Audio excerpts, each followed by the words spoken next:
The music you hear every day was never meant to sound this way.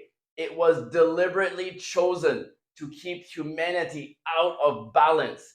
Right now on the White Rabbit 4090, we're diving into the conspiracy of music frequencies, the history, and the ancient knowledge of sound that holds the key to unlocking hidden dimensions. Let's get into it.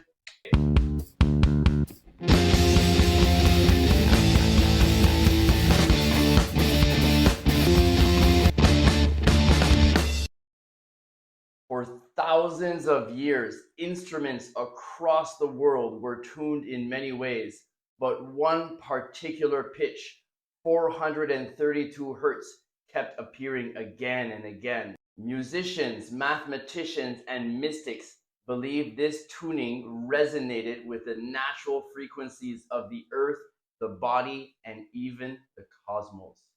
But then in the 20th century, something shifted. In 1939, a London conference pushed for 440 hertz to be the new musical standard. After World War II, this was adopted globally by the International Organization for Standardization in 1955. Since then, nearly all the music we hear has been tuned to 440 hertz. On paper, it looks like simple standardization, but the switch was no accident. Some researchers trace the origins of the shift to Joseph Goebbels, the Nazi minister of propaganda. He allegedly favored 440 hertz because of its ability to create agitation and unrest. A restless, irritable population is easier to influence and easier to control. After the war, powerful Western organizations continue to push for 440 hertz, making sure the new standard spread worldwide, embedding a subtle form of psychological warfare into the very music humanity consumes every day. But what's the actual effect on us, the listeners?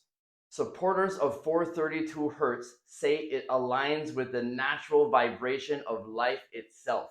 It relaxes the body, balances emotions, and awakens higher states of awareness. Musicians who experiment with 432 hertz often describe the sound as warmer, fuller, and even healing. In contrast, 440 hertz is said to create tension and dissonance. You may not notice it consciously, but your nervous system does. It pulls you slightly out of alignment, leaving you restless, anxious, and disconnected.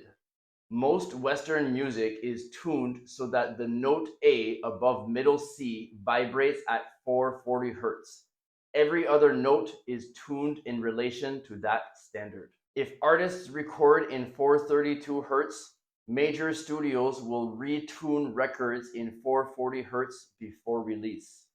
The masses never get the soothing effects of the natural frequency, but the live shows can break the spell, which is why some people leave concerts feeling euphoric, healed, or transformed.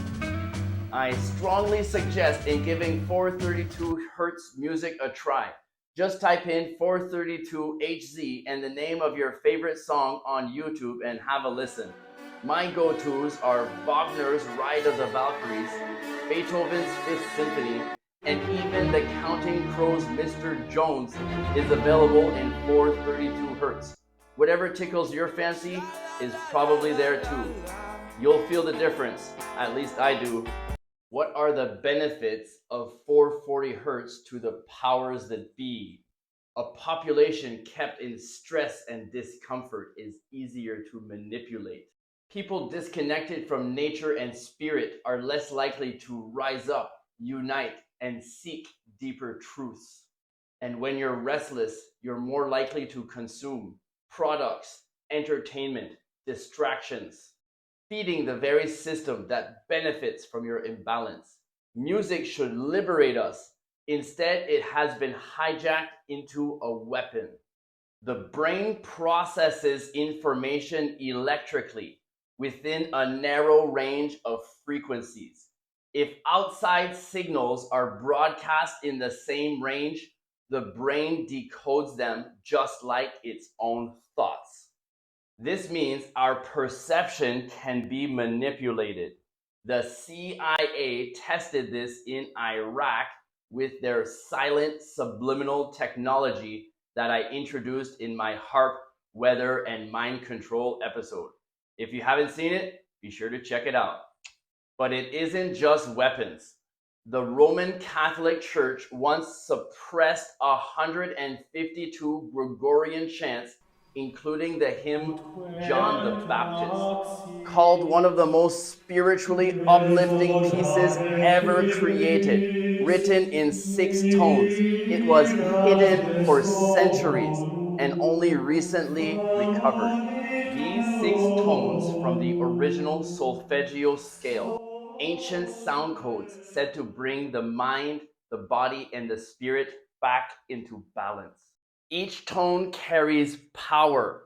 396 releases fear and guilt. 417 clears trauma. 528 is the love frequency. 639 builds harmony. 741 awakens intuition. And 852 restores spiritual order. Think about how frequency shapes emotion. In a room full of anger, you can feel it. People even say you could cut the tension with a knife. That's energy. That's frequency. Meanwhile, we've been kept out of tune. Most of us have only heard static, not the true resonant tones. While the modern world may have shifted towards dissonance, ancient cultures knew the true power of sound. Around the world, we find story after story of people using frequencies not to control, but to heal, to build, and to connect. In Tibet, monks use chanting, horns, and singing bowls tuned to resonant frequencies. Some accounts even describe them using sound in coordinated rituals to levitate massive stones. That's pretty similar to what scientists are doing these days, levitating little beadlets of water in sound frequencies. The Aboriginal Australians use the didgeridoo. It produces deep droning vibrations that align with the Earth's heartbeat. It has been used in healing ceremonies for tens of thousands of years. In Egypt, priests used the sistrum and harmonic chant in temples and in the pyramids, as they were designed as acoustic resonators, amplifying sound frequencies for spiritual or even technological purposes. The Maori of New Zealand use chants and conch shell instruments to channel mana, which is spiritual energy, into the physical world. The Native Americans used drums aligned with the rhythm of the earth. The drumbeat was not just music, it was a bridge to the spirit world.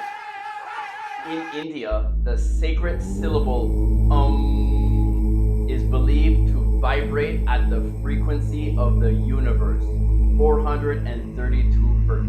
And then there's the knowledge of the old world.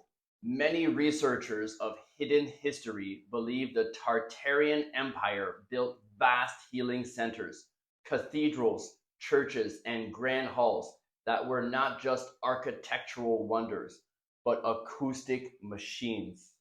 These structures were carefully aligned with ley lines, the energetic grid of the earth. Inside, organs and bells resonated to natural frequencies that could restore harmony to the body and the mind.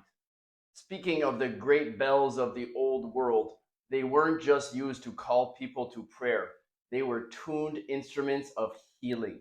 Their vibrations could resonate through the bones, clear the mind, push away storms and evil spirits. But thousands upon thousands of these old world great bells were destroyed during World War I and World War II to be used for ammunition, covering up the old world's ancient technology. For a more in-depth look at the Tartarian healing centers, check out my episode, Introduction to Tartaria. It's a great one. Then there's throat singing. In Siberia, Mongolia, and the Arctic, shamans developed a practice unlike any other. This technique splits the vocal tract into multiple resonant chambers, producing two or more notes at the same time, a deep droning bass and high flute-like overtones. To outside ears, it sounds alien, but to the shamans, it was a portal.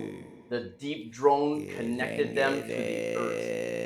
These overtones stretched upward into the unseen world. Together, they created a vibrational ladder, a channel between realms. Shamans use throat singing to enter trance states, travel outside their bodies, and even communicate with spirits. The sound itself opens the doorway. Listeners can also be affected. Modern studies show that overtone chanting changes brainwave activity, inducing deep meditative and out-of-body experiences. In other words, modern science is just beginning to uncover what the ancients always knew. Think about it. While ancient cultures used sound to heal, to connect, and to travel between worlds, the modern world forced us into 440 hertz, a frequency that disconnects and agitates. Sound is not just entertainment, it is power. And whoever controls the frequencies controls us, at least most of us. Instead, turn back to the vibrations that align rather than divide.